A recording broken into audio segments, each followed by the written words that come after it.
Hello to you again, Internet. I am Princess Deadpool. Now let's... Wait a minute. What?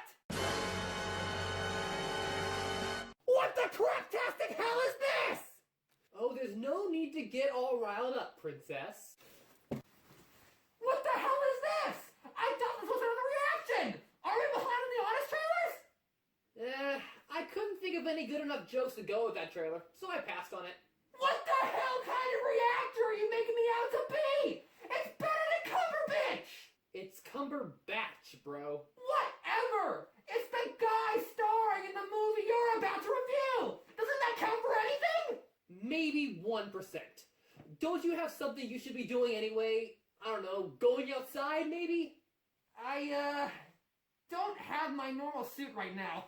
I, kinda loaded to animated Jade so we can use it in Brony's React. In fact, you know what? I gotta get it back. Wait, you actually have his number? Oh, no, I don't have his number, but I'm sure Shane's Everfree does.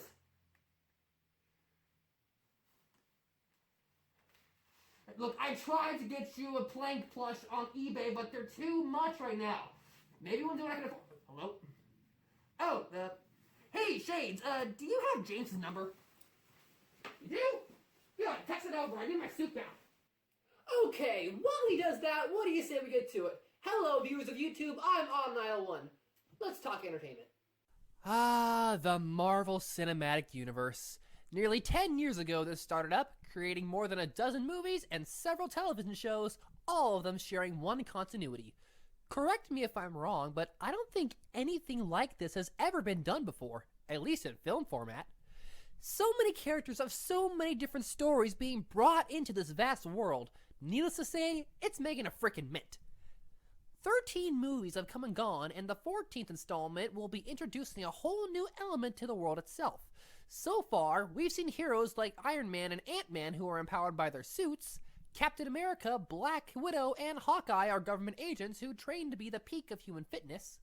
The Hulk, Scarlet Witch, and Spider-Man are all biologically empowered, be it by Infinity Stone or science. Even Agents of S.H.I.E.L.D. now has Ghost Rider, who made a deal with the devil and got his powers.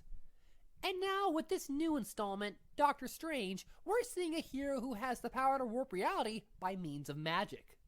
Before I get into the movie review, let's talk about the previews. Now, immediately after the first trailer was released to the internet, there was some backlash. Not towards the idea, not towards the story. Oh, no. It was towards the goddamn casting.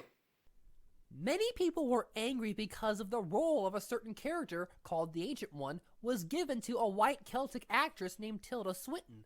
In the comics, the Ancient One is a very elderly Tibetan man, so a lot of people called Disney out, accusing them of whitewashing. Interviews with Swinton have revealed that in the movie, the Ancient One was never written as the old Tibetan man, adding a little more confusion. This is something I really don't have a problem with at all, yet I don't understand why so many people do. Yes, it's different from the original source material, but keep in mind, this is not a comic book. It's a movie. It's supposed to be different. It's allowed to have different elements and a different look than it would in the comics because that's what you do for most book-to-film adaptations. Things change. But enough about all that. Let's get into the movie. For this review, I will be looking at a few different things that comprise it. Story, characters, effects, and seeing as how this is an MCU movie, continuity. Let's begin with characters. This review will contain many spoilers for the film Doctor Strange. If you have not seen it yet and prefer not to know much about it before doing so, then I suggest you find another video to watch in the next 3 seconds. You have been warned.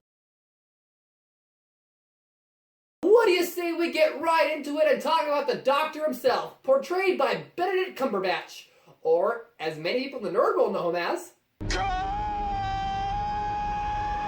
Yeah, that. The first second we see Strange on screen, we see him pretty much a lot like Tony Stark in the first Iron Man. He's the best at what he does, and he even goes out of his way to show up and humiliate other doctors by doing things that they can't. He's stuck up, stubborn, and refuses to take no for an answer. Again, a lot like Tony Stark. But a lot of things between them do differ. Tony was caught by terrorists and as a result of an explosion, had to have an electromagnet implanted in his chest to counter off the shrapnel that was trying to eat away at his heart. Stephen Strange was in a texting and driving accident that cost him the use of his hands, and thus doing so, his job. His reaction to this life-altering change is very realistic. If you had enough money to try and save the lifestyle you've lived for so long, no doubt about it, you'd spend every cent you had to try and restore it. Strange does exactly that, pouring all of his money into experimental procedures to try and restore the functionality of his hands back to what they once were. All the while, he grows more and more impatient and lashes out at his, I think, love interest? I'm honestly not sure. I'll get into that later, though. She's Christine Palmer, played by Rachel McAdams. Who I swear I have seen in some movie before, but I cannot remember which one it is for the life of me. What is it? What is it? What is it? I'll remember. Let's get back to it.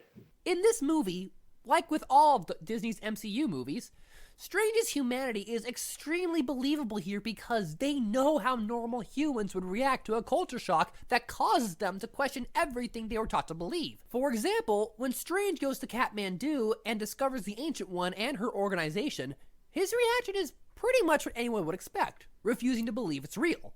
But since he's come such a long way and has nothing left to his name, he still wants to learn despite the fact that it scares him. He's that desperate. That is realistic. So the character of Stephen Strange is pretty much dead on what I think comic lovers were hoping for, and a good introduction for many of us who have never dabbled in the character before. Then we come to the one herself, the Ancient One. Like with the character of Strange, I didn't really know much about this character at first, but after looking up the history and personality of the character on the internet, I had to ask. What were all of you raging for? The Ancient One is exactly who she's supposed to be. The freaking Ancient One! Gender aside, there are some differences with this one, such as the reason she's been able to live so long, but other than that, there seems to be no real difference between this Ancient One and the old Tibetan man in the comic books. She's the Sorcerer Supreme, aka the most powerful spellcaster there is. She's a no-nonsense type of person. Hell, they even keep the part where she at first rejects to teach Strange the ways of magic. But really, what was the point of keeping that if she was just going to say okay literally 2 minutes later? I am not kidding. Bring a stopwatch, you'll see. The only other two characters I really want to talk about are Mordo and Caecilius.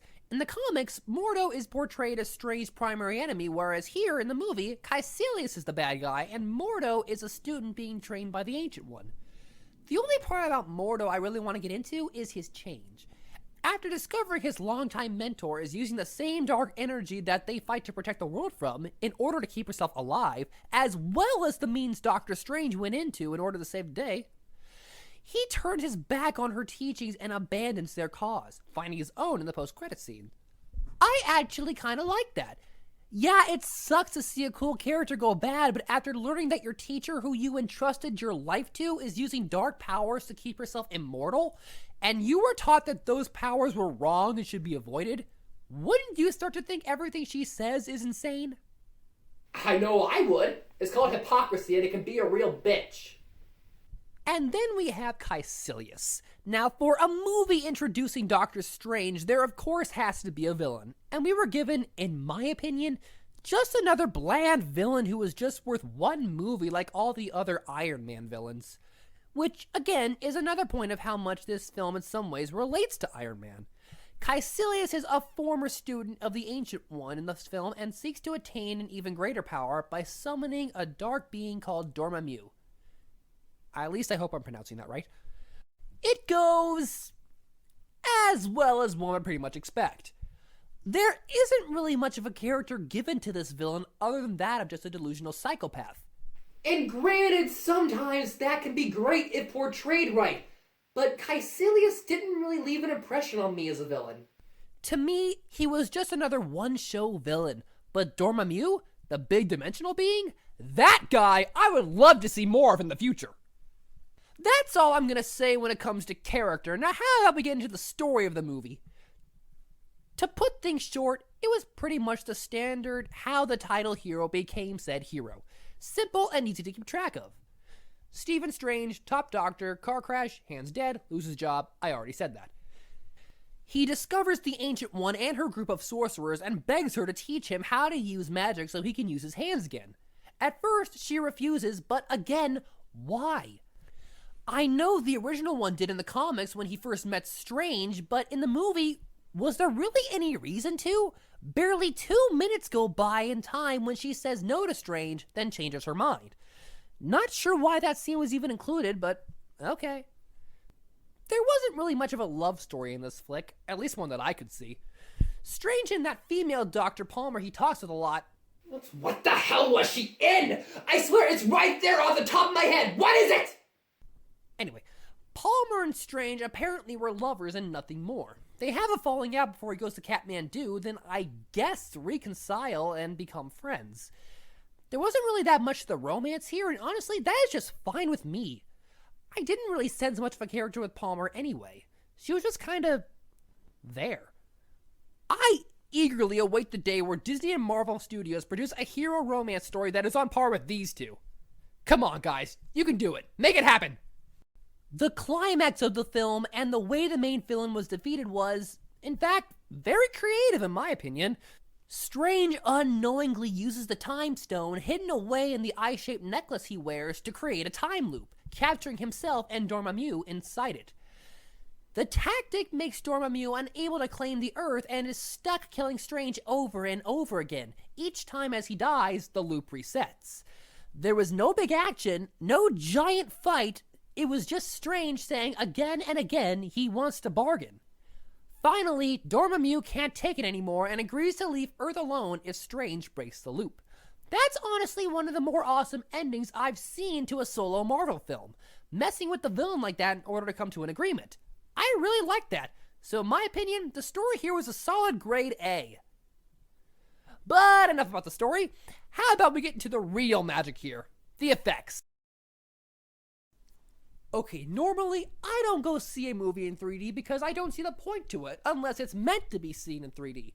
The only reason I saw it in 3D this time was because of the time showing was the most convenient for me, and it was a matinee. But my God, if you haven't seen this movie in 3D, then I am telling you, go see it in 3D. It's a freaking trip.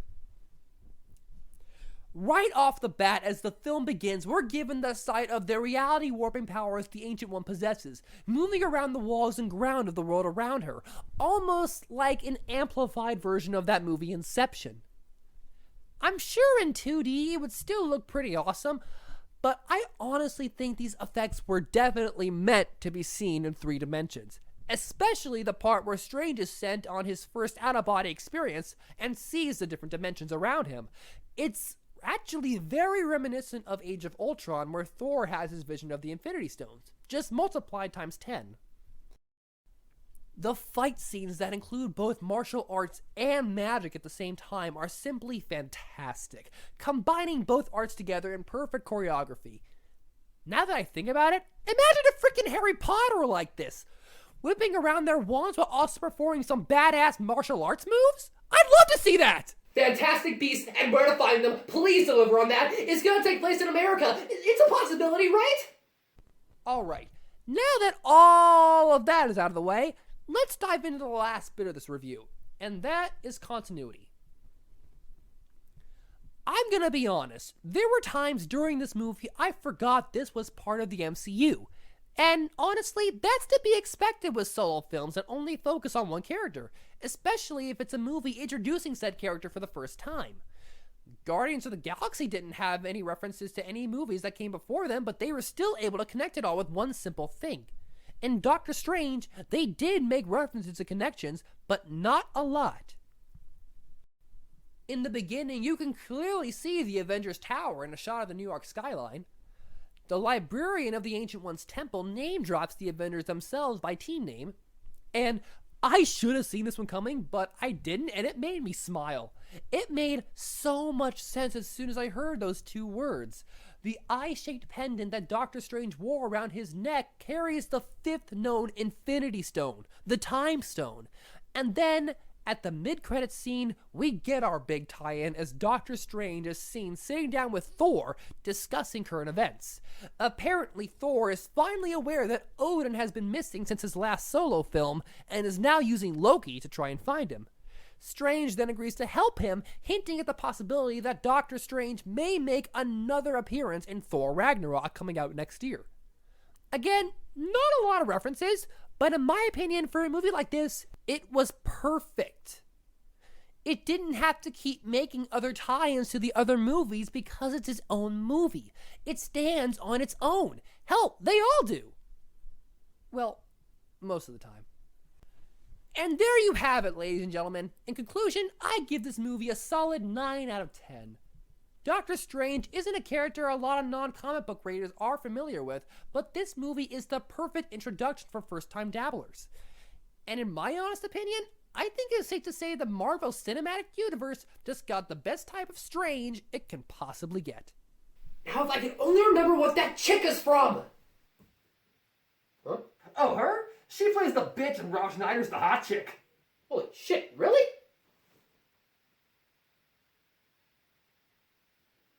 Huh. Yeah, that's her. Now beat it! I have reactions to do. But this is my room too. Beat it, wannabe Barney Stinson! Alright, jeez! Fucking asshole! Hey, I heard that! Good!